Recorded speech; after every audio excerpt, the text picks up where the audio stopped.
Our top story this lunchtime, Prime Minister Lee Nak-yon is looking to speed up new deregulation measures aimed at stimulating economic growth.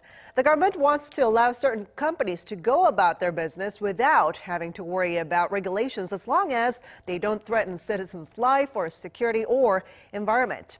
The government will also have to explain and defend the need for certain regulations if companies question them. For more on this, our Choi Si-young is on the line for us. Si-young, tell us more about this.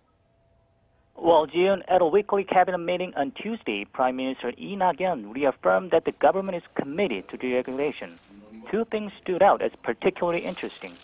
Now, the first, companies engaged in new industries like hydrogen energy or solar panels will now be able to go about their business without being burdened by existing regulations, as long as their activities do not threaten citizens' life, security, or environment. It is hoped that the measures will free the firms up to take bold decisions without the burden of suppressing regulations. The government will expand this allow first, regulate later approach to other industries as they see it fit. Now, the second, when companies question regulations they see unfit or are in need of revision, the government will have to prove the regulations in question are needed. If the government fails to deliver a powerful defense, the regulations are likely to be revised. Now, this change comes amid the criticism that companies had to follow regulations even if they don't reflect the reality of the industry they are regulating. Now that companies have become more vocal, it is expected they will no longer be burdened by outdated regulations.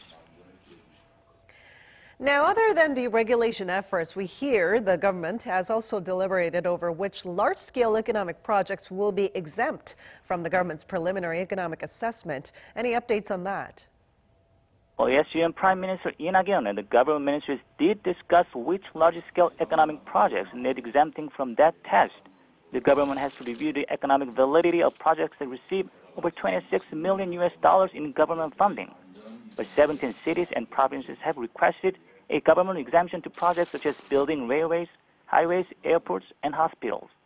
The government did give out exemptions in some cases to promote the balanced regional development, as some regions didn't receive benefits in the past due to the low population. Back to you, Jiyoon.